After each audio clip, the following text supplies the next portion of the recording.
Welcome to Bible Study Hub. I'm so glad you're here. I am your servant of Jesus tonight, Ann Wiggins. I will say I'm just your host, but I thought, oh, actually, I'm more than a host. I'm a servant of the Lord and happy to be here with my brothers and sisters in Christ. So, welcome in. We are in the book of Genesis. We are more than halfway through, finally. We are covering chapters 29 and hopefully 30 tonight. We just got started in 29 last week. So, just to kind of catch us up and make sure we're all on the same page here, Jacob has had to flee for his life because his brother Esau wants to kill him as soon as their dad, Isaac, passes away. And so Rebecca, his mom, kind of goes to Isaac and says, let's not have him marry one of the Canaanite girls. Let's send him back to my family. That way he can marry somebody from our family and make sure he doesn't get married to a Canaanite. So Isaac agrees and sends him off with no dowry and no provisions. And we said at the time, we don't know what happened there. I don't know if that was sort of a nod to you deceive me, so I'm sending you away empty-handed. The Bible doesn't talk about it.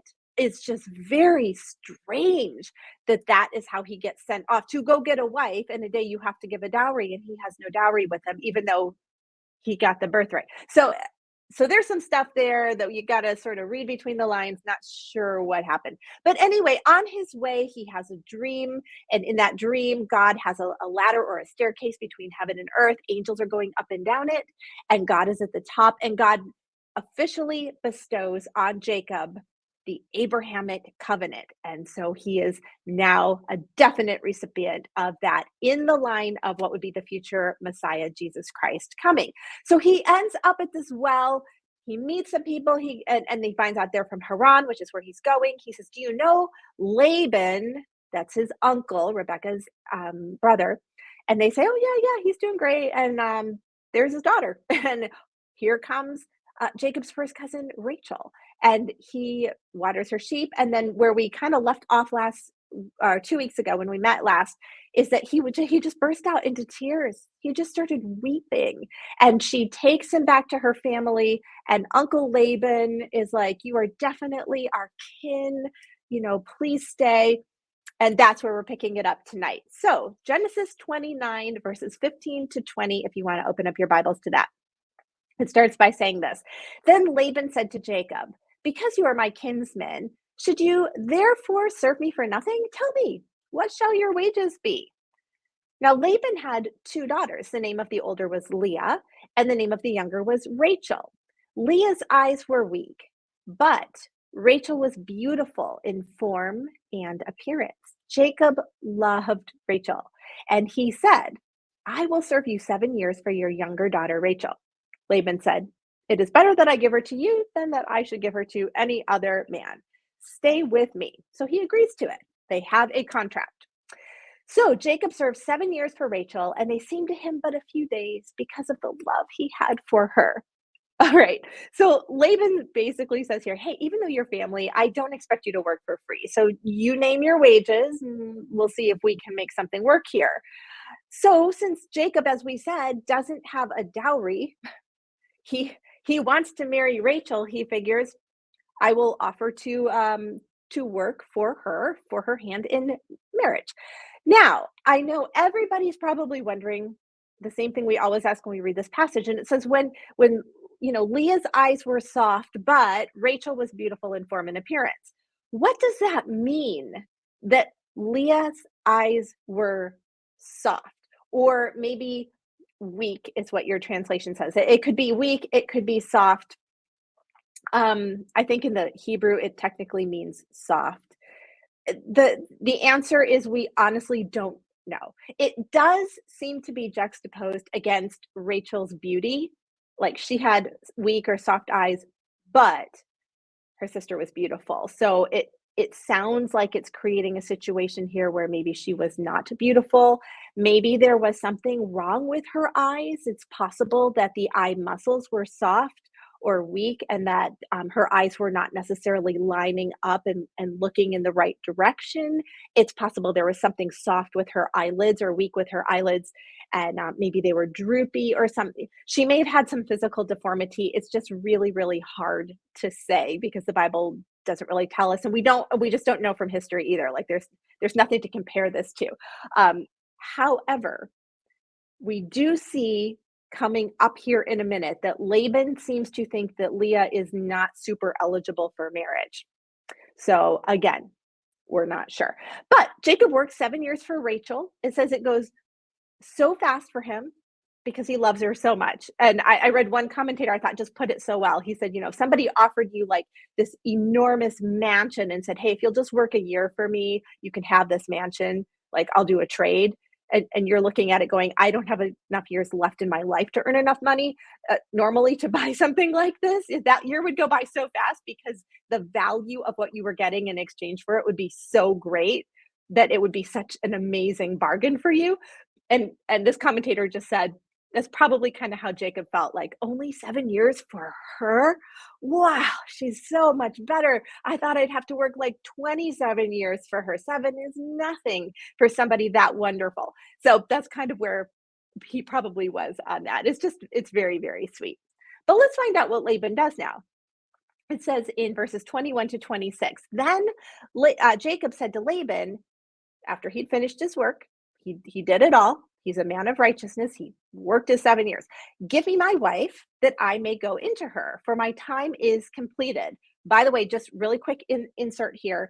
In these days, as soon as they were betrothed, it was like they were legally married, but it was a process, not like an event like we have today. So it would have required a divorce to break that, but they didn't come together and consummate that marriage until the ceremony. So that's why he says, give me my wife, not my fiance, because technically she was already his wife, but they hadn't come together. Verse 22, so Laban gathered together all of the people of the place and made a feast. But in the evening, he took his daughter Leah and brought her to Jacob, and he went into her. Laban gave his female servant Zilpah to his daughter Leah to be her servant. And in the morning, behold, remember last week we were like, wow, oh no, it was Leah. Can you imagine Jacob? And Jacob said to Laban, what is this you have done to me? Did I not serve with you for Rachel? Why then have you deceived me? Laban said, it is not so done in our country to give the younger before the firstborn.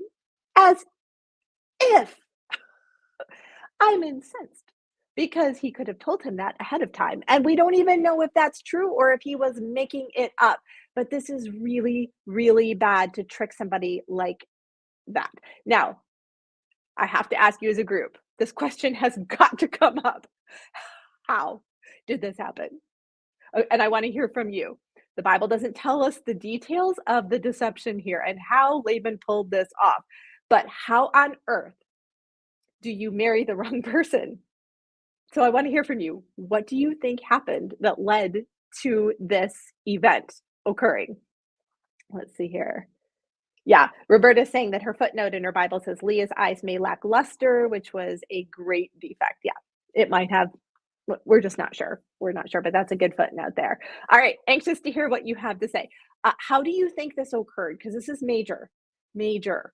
To marry the wrong person, to be given the wrong bride. How did he not know she was the wrong bride?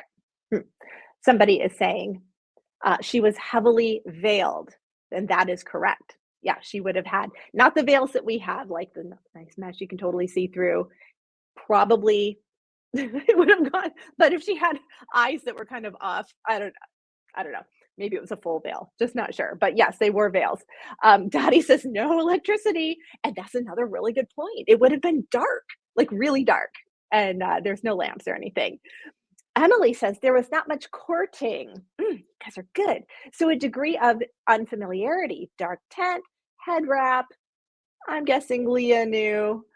She might have known, and it's also possible she didn't even know. But I think to Emily's point there, I want to capitalize on that for a moment. We think in terms of courting and dating. They did not do that. So you often married somebody who was basically a complete stranger. You remember that Jacob's mother, Rebecca, was taken back to Isaac She veils herself as soon as she sees him out in the field, and then they get married. I mean, she doesn't know him, and it seems so bizarre to us in our culture, but this is very normal. So even over those 7 years, it's possible that Jacob really didn't have a lot of contact with the girls, and so he wouldn't have known what they looked like and sounded like intimately, like you might in today's. Carolyn says, "An evening wedding?" Probably.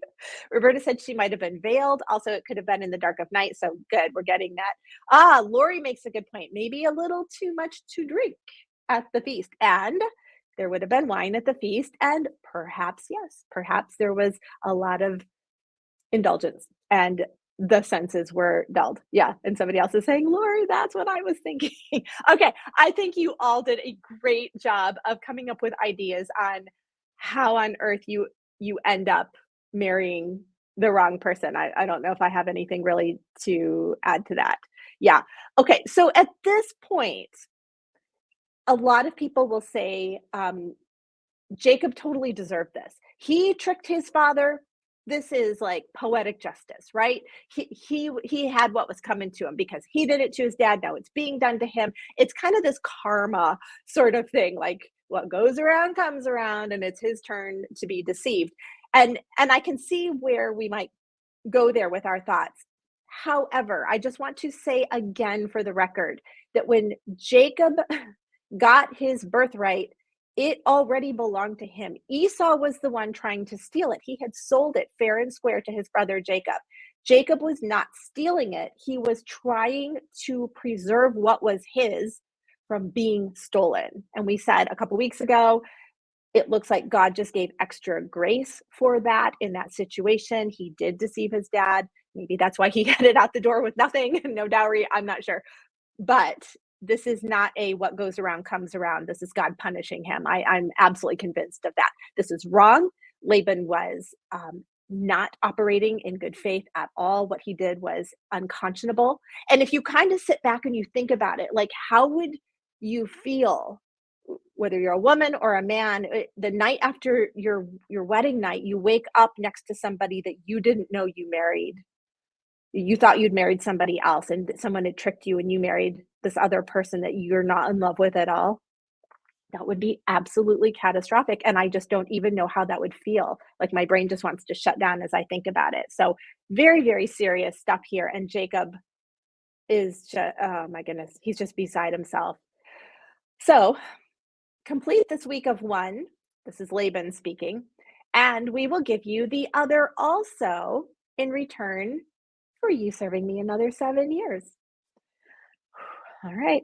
Jacob did so and completed her week, Leah's week, the week of the wedding feast. In case you're thinking he'd work another 7 years and then get Rachel, that's not what's happening here. He's saying complete the feast week of the wedding, 7 days. Then you can marry Rachel, but you still have to work for her. And I'll let you work for her retroactively. Like you can marry her and then work 7 years. Oh, how nice of him. Jacob did so and completed her week. Then Laban gave him his daughter Rachel to be his wife.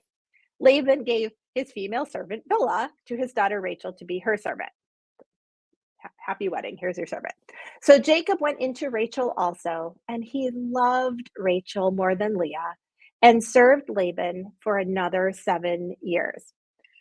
Oh my goodness. So we now have polygamy happening in Jacob's life as well. Now, we talked about it with Esau. We said at the time that polygamy was never God's ideal. It's not how he started out creation. It wasn't Adam and many wives. It was Adam and Eve. That's it. It was just one woman, one man, together in the bonds of marriage for a lifetime commitment. That's God's view of marriage. That's what it should be. This is, however, as we've been saying, prior to the law being given, prior to the word of God being written down, there seems to be special grace given for certain circumstances in the earlier times. And actually, this polygamy thing, I mean, this rolls right through most of the Old Testament. When we get to the New Testament, Jesus again sets that boundary for one woman, one man, and even tightens it up. If you want to be an elder, you have to not just be married to one woman, you have to be a one woman kind of man. Like you're only ever interested in just one woman, and that's the criteria, one of them, for being an elder. So all that to say, this is not a passage that says, oh, see, God says polygamy is fine, it's good, we should do it. It's just reporting historically what happened, and that's what happened. God is so merciful to make allowances sometimes. All right, so this is just unfathomable rejection for Leah. I feel for her. She's so devastated. And we're going to keep reading throughout the next a couple of chapters where it says God, and then God heard, or God saw, or they name their child God hears. And I think as I was reading through these passages, what just kind of kept hitting me home, and I hope it does you too, is that the God of the universe, who sometimes seems so quiet, and maybe he even seems uninvolved, he sees and he hears. If you are in a situation right now that you feel like you're all alone and there's no one you can even talk to about it, God sees and God hears you. He sees every tear you cry. He hears the cry of your heart. He listens to your prayers. He knows you. He is paying attention, and we can see that in these passages coming up. So don't miss that. And he also continues to just bind up the brokenhearted and the wounded. Genesis 29:31-32. When the Lord saw that Leah was hated, he opened her womb, but Rachel was barren. See, the Lord saw. And Leah conceived and bore a son, and she called his name Reuben, for she said, because the Lord has looked upon my affliction, for now my husband will love me. Oh, how sad.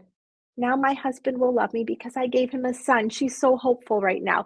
Little bit about Reuben here. I'm just going to hit on these sons as they're born, just a tiny bit about each one. Some of them, there's not much to say about them. But Reuben means, behold, a son. So that kind of goes along with what we just talked about. So he is the firstborn, but he is not going to be the recipient of the birthright because he makes a major error, which I'll talk about in just a second. But he did have some decent traits. In a few chapters, we're going to read how the brothers of all these four women that we're going to read about here, all these brothers gang up on one of the brothers to kill. They want to kill him. And Reuben talks to them and says, let's just throw him in a pit. Let's not kill him. Let's just throw him in a pit. And in Reuben's mind, he thought, I will come back later and I will pull my brother out. That doesn't end up happening because he gets sold into slavery before Reuben can get there.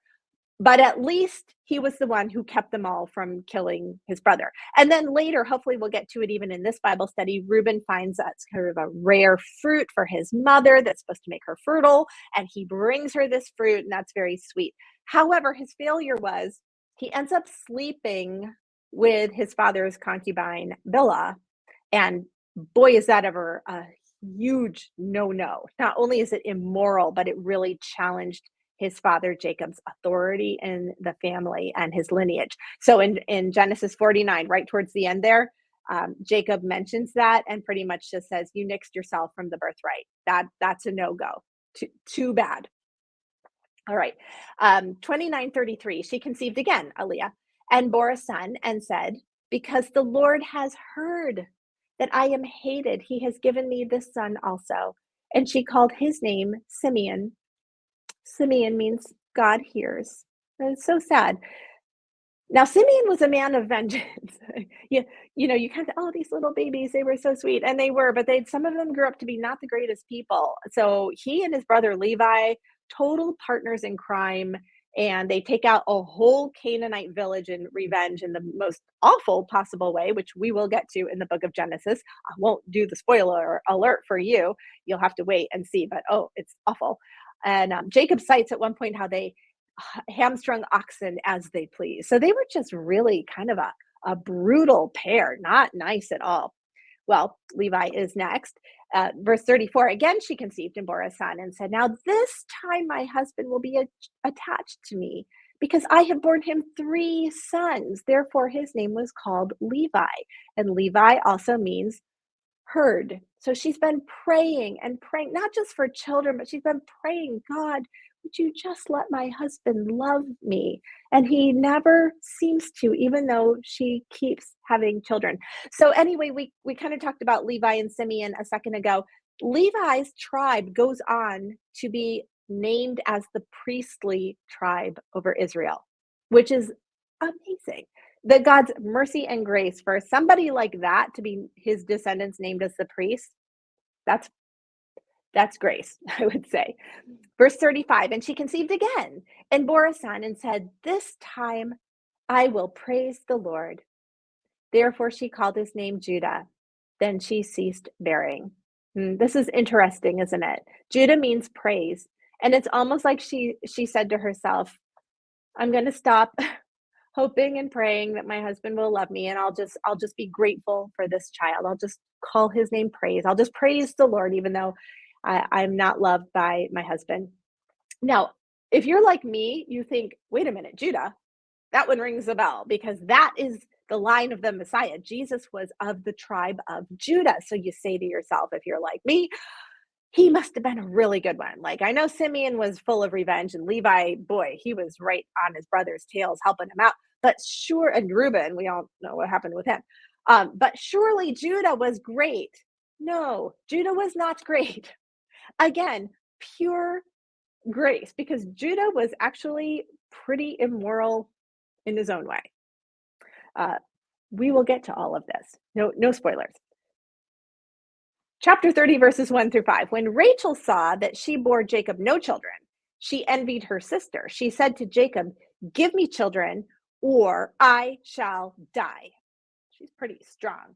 Jacob's anger was kindled against Rachel and said, am I in the place of God who has withheld from you the fruit of the womb? Then she said, here is my servant Bilhah. Go into her so that she may give birth on my behalf, that even I may have children through her. So she gave him her servant Bilhah as a wife, and Jacob went into her. And Bilhah conceived and bore Jacob a son. Does this sound kind of familiar? Do you remember this happening with Sarah, where she's like, here, take Hagar, my handmaid. I can't have children through her, and I will adopt them. And then that will be the son of the promise. And we said at the time, bad idea. But Sarah had received a very specific promise from the Lord that she would bear the descendant of the promise. Rachel had not received that kind of promise from God. So she didn't know. This was totally culturally acceptable at the time. It was done all the time. So in her mind, this was a great solution. Jacob, because it was so very culturally acceptable, accepted it, and he goes in and he does it. And Rachel is just convinced that this is Jacob's fault, that she has no children, and she's going to die if he doesn't give her some. And I have to respect Jacob for not saying something to the effect of, I'm sorry, if it were my fault, I don't think that Leah would have already had 4 children. He doesn't say that to her, which was kind, because that would have been extremely hurtful.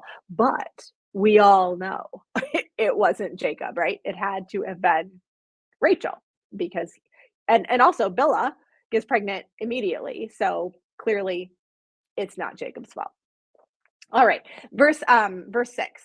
Then Rachel said, God has judged me and has also heard, there you go again, heard my voice and given me a son. Therefore she called his name Dan, and Dan means judge. Now, we often associate the word judge or judgmental or judging in a very negative context, like condemning sort of way. But if you think about it, the word judge can be both positive or negative. If you go to court and you're innocent, you sure hope that that judge, or in some cases that jury, will judge you innocent, right? You can be vindicated as well as condemned. So she's using this not in the condemning sense, but in the vindication sense, that God has looked at her, he has weighed the situation, and in her mind anyhow, he has decided that she is worthy of a child. And so Bilhah was able to get pregnant and give birth to Dan.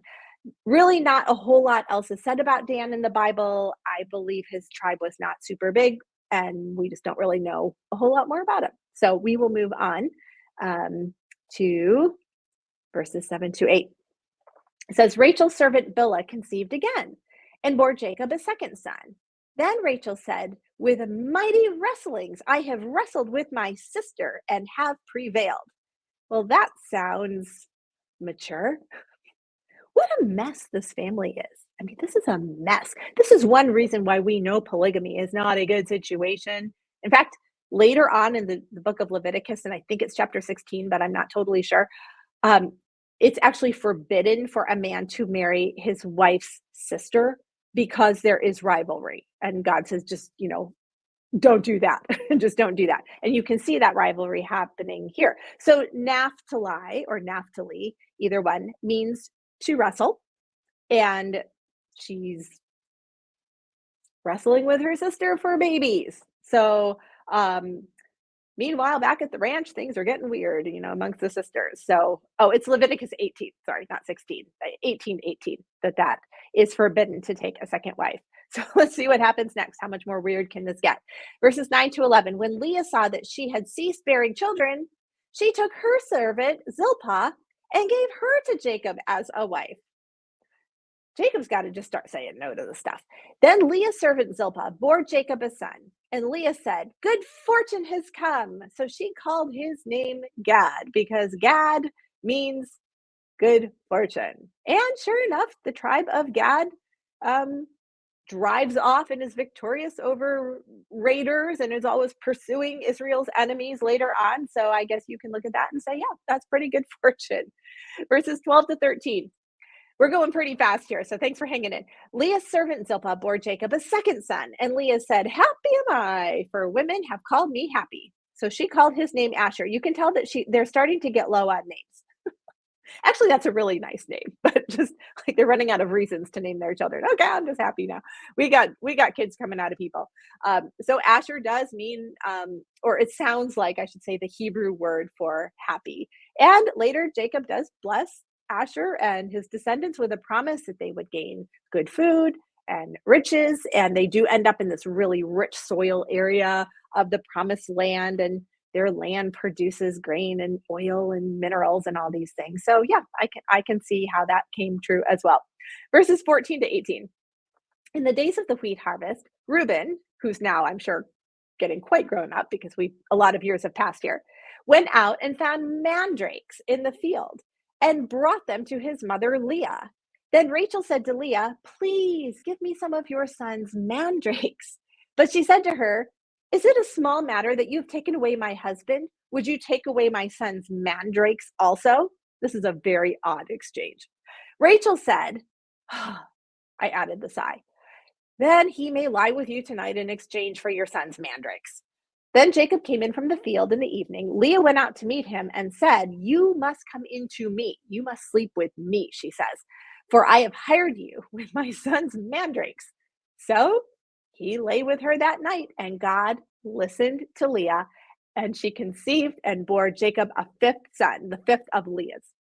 Leah said, God has given me my wages because I gave my servant to my husband. So she called his name Issachar. She's like, see, I gave him my servant. God was pleased with that. And so I'm going to name my child Issachar, which means man of reward, or possibly hired man. We're not totally sure.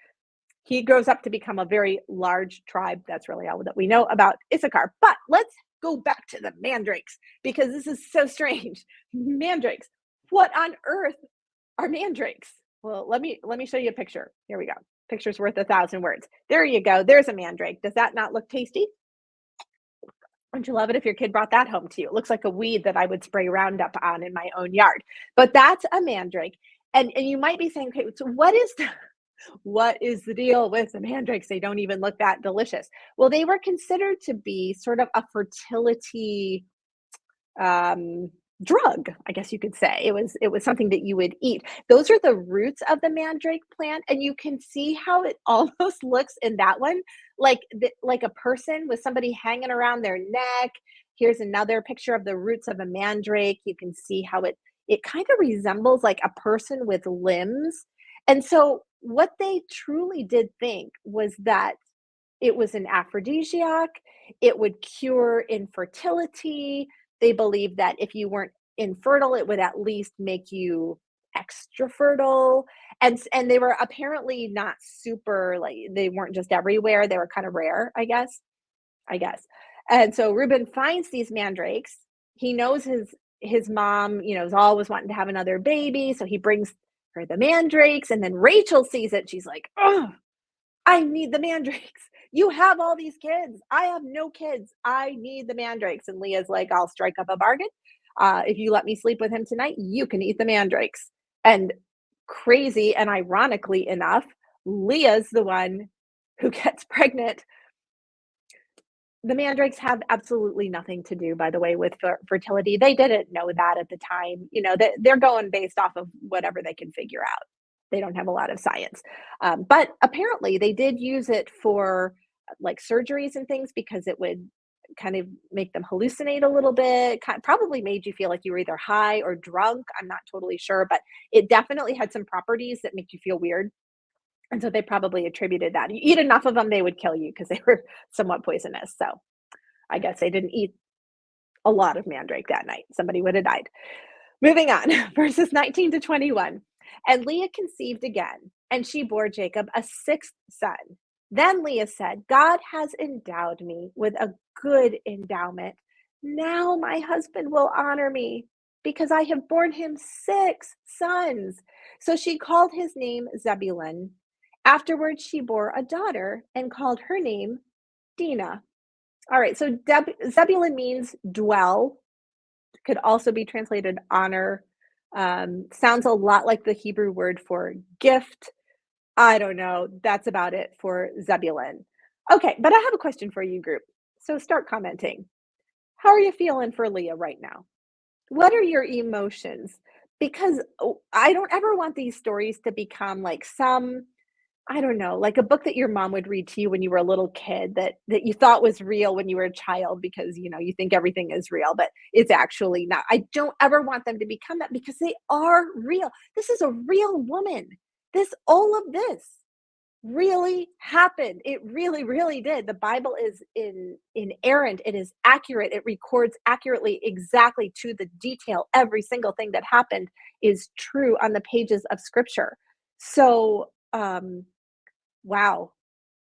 So Leah has now born six sons. She has been praying to God throughout this entire time.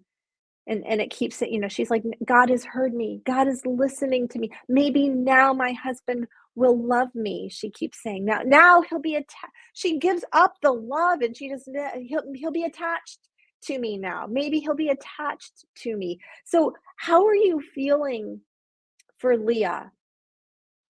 Looking forward to hearing your comments on that. Oh, sorry. That's from a previous question.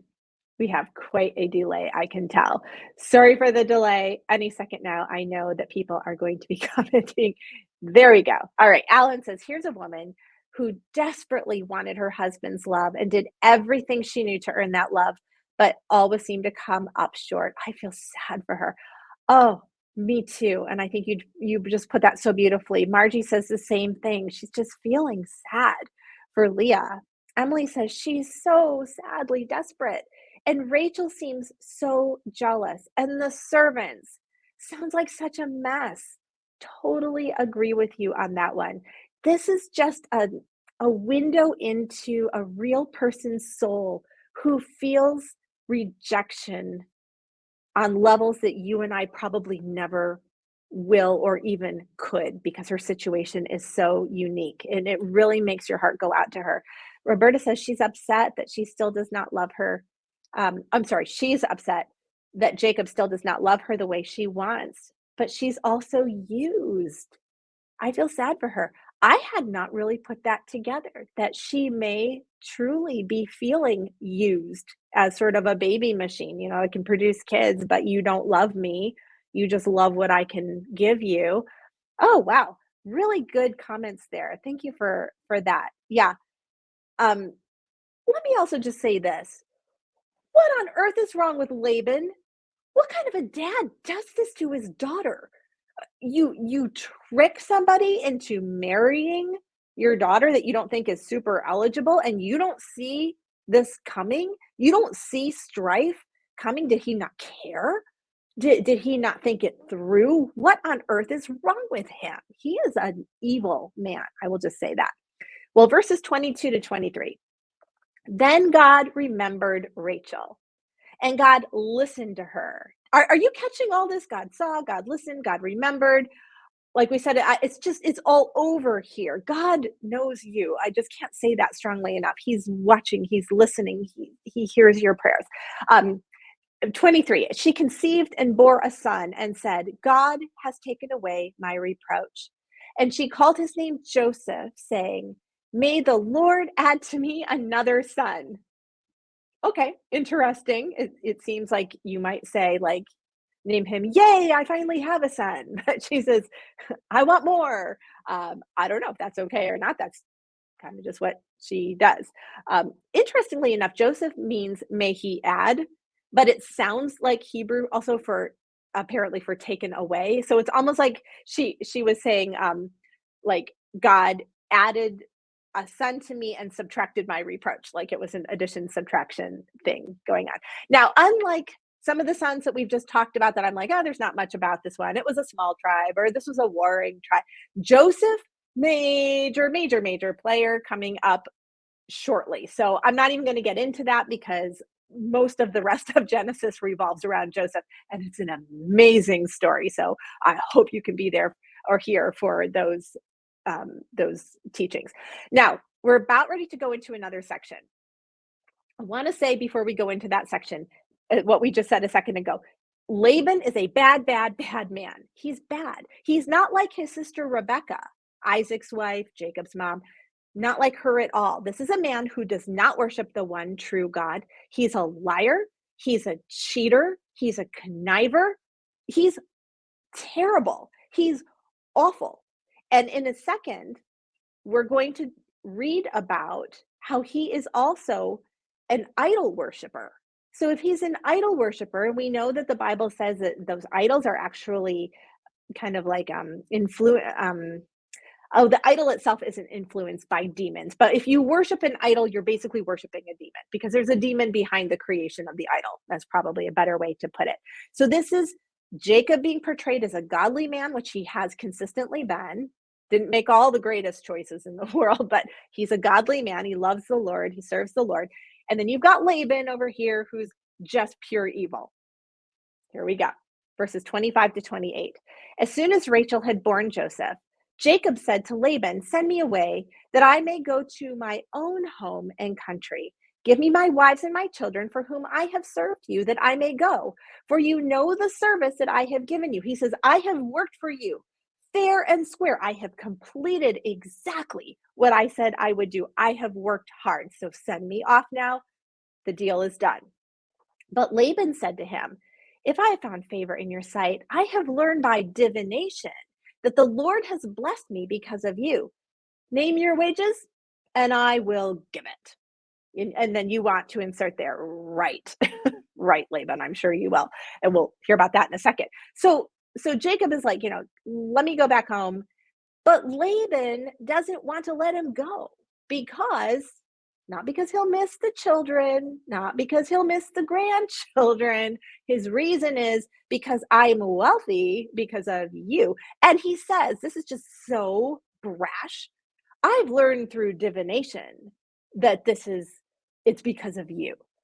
Not Jacob, I have watched your life for 14 years. I have watched that you are a man of God, that you serve the one true living God, and that God has blessed you. And I want that blessing in my life. He doesn't say that. He says, I went to my idols and I learned through divination that it happens to be you that has brought this blessing upon me, and I don't want you to leave. I want to just stop for a quick second, and I just want to talk about this divination thing.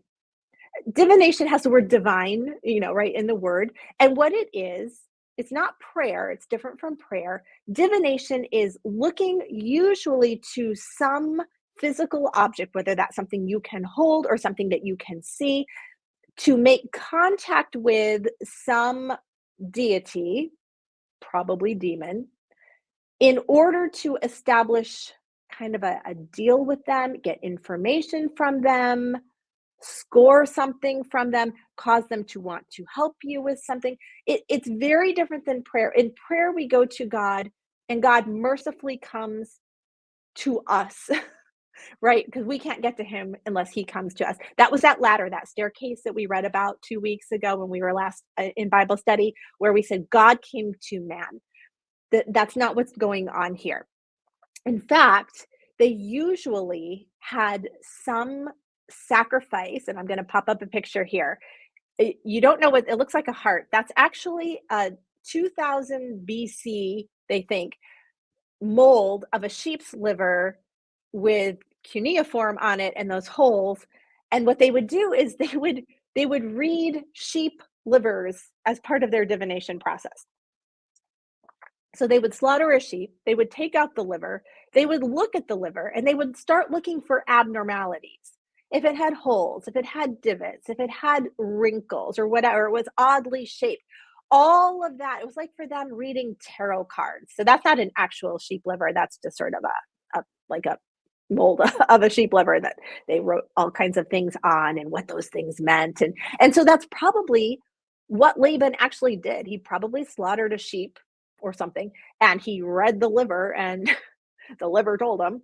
To us, it sounds so utterly ridiculous. Like, who would do something like that? Can you imagine killing an animal and reading its liver like a tarot card? I mean, that's just laughable. However, I just want to say this. We have in our society the exact same thing. We just have different forms of it. And by the way, Satan and the demons don't give a rip if it's a sheep liver or if it's a tarot card, if it's a sheep liver or if it's Mercury in retrograde.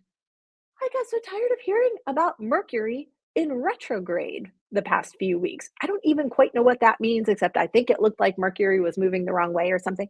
Look, the stars and the planets do not determine your life. And if you are a believer in Jesus Christ and you're reading your horoscope, I'm not here to condemn you and make you feel terrible. Like, it doesn't matter to me personally. It doesn't affect my life. So why do I care? But I do care because I know that that type of thing is the same as Laban reading the sheep liver or whatever he did to get some sort of insight into things from the God or gods.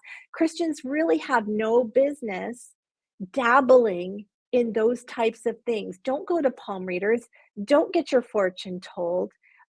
Mediums, stay away. Shows on television that feature this type of thing, or the supernatural in the forms of, weird stuff. The Travel Channel. Okay, I don't even know why they call it the Travel Channel. There's no traveling. It's all occultic things on that channel. And I only know from reading the description. I have never in my life ever turned it on. I'm terrified to do so. I don't want that stuff coming into my house. It's real, it's scary, and you want to stay away from it. So just as this wicked Laban is doing divination when he could have gone to God, let's also remind ourselves that we don't need to be doing those things either, that we have a Jesus who is our liaison to God the Father, that he is that staircase back and forth, that we have communion with God. We don't ever need to go the divination process. I didn't mean to take that much time, but I hear it a lot, and I hear Christians kind of referring to, oh, I'm a Libra, or I'm a, what's your sign? No, no, no, no, no. Please don't do that. If you ask me, I refuse to answer. I won't tell you because I don't want to talk about it. All right. Let's see here. Let me get to my next set of notes. I've got so many folders of notes tonight. What time is it? Ooh, I got to roll. All right, here we go. 29 to 30. Jacob said to him, you yourself know how I have served you and how your livestock has fared with me. For you had little before I came, and it has increased abundantly. And the Lord has blessed you wherever I turned. But now when shall I provide for my own household also? He's been a man of honor. He's worked hard. He's done everything he says. He's like, I've made you rich because of the Lord. He doesn't even take credit for himself. He's like, God has done it through me. But I need to take care of my family now. So here's Laban's response. He says, well, what shall I give you? Jacob said, you shall not give me anything. If you will do this for me, However, I will again pasture your flock and keep it. So here's the deal. He says, let me pass through all of your flock today, removing from it every speckled and spotted sheep, every black lamb, and spotted and speckled among the goats, and they shall be my wages. So my honesty will answer for me later when you come to look at into my wages with you. Everyone that is not speckled and spotted among the goats and black amongst the lambs, if found with me, shall be counted stolen. He says, I don't want anything except this. We'll do this. I will take from amongst the flocks of yours that I have been tending, by the way, that God has blessed. I'm just going to pull anything that's black or speckled or spotted. All the white, beautiful ones you can keep. Now, we're not told what that ratio was. I don't know if that was a better deal for Laban. I assume because Jacob was such a righteous man, it probably was a better deal for Laban than for Jacob, but we'll just say we don't know that for sure. Okay, seems like a reasonable plan, right? What could go wrong? Laban said, good, let it be as you have said. He's like, deal, struck a deal. But that day, Laban removed the male goats that were striped and spotted and all the female goats that were speckled and spotted, every one that had white on it and every lamb that was black, and put them in the charge of his sons. And he set a distance of 3 days' journey between himself and Jacob. And Jacob pastured the rest of Laban's flock. That statement right there tells you that Jacob is an amazing person. Laban just agreed to this, and Jacob sees magically everything he was supposed to get is gone. All that's left are white. That's it. And it doesn't say, and Jacob went and slaughtered Laban. Jacob took his wives and he took off and left the sheep there to die. No, he is a man of integrity, and he continues to work for his father-in-law, even though Laban has again cheated him. This man has no fear of God at all. And the deal that they made is bogus because he will not hold up his end of it. However, Jacob is going to do something now that I'm just going to tell you up front is super weird. Like, if you thought some of the stuff in the chapter was weird, buckle your seatbelts, because this is off the charts weird. However, don't leave me, because I am going to tell you something at the end that's going to blow your mind. So hang in there with me for just a second, because this is unbelievable. Then Jacob took fresh sticks of poplar and almond and plane trees and peeled white streaks in them, exposing the white of the sticks. He set the sticks that he had peeled in front of the flocks in the troughs, that is, in the watering places where the flocks came to drink. I'm going to tell you something right now. I want you to highlight, underline, mark that in your Bibles, that they were in the watering troughs. Hugely important. We're going to talk about that in a moment. And the flocks bred in front of the sticks. And so the flocks brought forth striped, speckled, and spotted. And Jacob separated the lambs and set the faces of the flocks toward the stripes and the black and all the flocks of Laban. He put his own droves apart and did not put them with Laban's flock. Whenever the stronger of the flocks were breeding, Jacob would lay the sticks in the troughs in the water before the eyes of the flock, that they might breed amongst the sticks. But for the feebler of the flock, he would not lay them there. So the feebler would be Laban's, and the stronger Jacob's. Thus the man increased greatly and had large flocks, female servants and male servants, and camels and donkeys. Okay. Again, the main part here is not that they're looking at the sticks. They're looking at them because the sticks are in their watering troughs. And what they think is that when the females would come to the troughs, the males would come up from behind them and, do their thing. They would mate. Let me get to my last folder of notes here. Okay. Here's where it gets mind-boggling. Okay. This is so new science. This is less than 20, well, I shouldn't say it's about 20 years old. Really only in the last, I don't know how many years have we really been able to get into genetics deeply because of the discovery of DNA and those types of things. It's relatively new. So for thousands of years, this story made no sense because we didn't have the science to back it up. And it just felt very, very superstitious, as it might to you even now, hearing it going, I don't understand why these peeled sticks had anything to do with producing these spotted and speckled and striped, animals. What is that all about? Well, there is a gene that they've been able to isolate called the agouti gene that determines the color on an animal's fur. I'll pop up my note here so you can see the way agouti is spelled, Agouti. You can look it up. By the way, I'm going to put in our Facebook, and then I'm also going to put on YouTube a link where you can read articles about this, because I spent many, many, many hours to make sure I'm not telling you something that's not true. And I feel confident that this is true, but you are welcome to read. I'm almost a geneticist now. I've spent so many hours on this. I feel like I have a PhD in genes. All right, back to the agouti gene. They have found this agouti gene, and it has to do with the color of an animal's fur. And if you turn on the agouti genes, like all of them go on, you get a solid light colored animal. And if you turn all of them off, you get a solid dark colored animal. But if you turn on some, but not all, you get speckled and spotted and striped animals. Let me show you something fascinating. These are mice, as you probably can tell. What you probably don't know by looking at this picture is that these mice are cloned. 5 cloned mice. That means that they're identical in their genetics. Now, if you're looking at those right now going, I don't understand how those can possibly be cloned identically, because they don't look anything alike. I mean, some of them are even bigger than others. That is true. The mouse on the far left has all of its agouti genes turned on. Far left, all of them are on, and you can see it's kind of a solid yellow. The mouse on the far right has all of its agouti genes turned off, and it's a solid brown. And you can tell that the middle are the ones who have some on and some off. And so they are spotted, striped, speckled, whatever you want to call it. So the question comes up, what turns the agouti gene on or off then?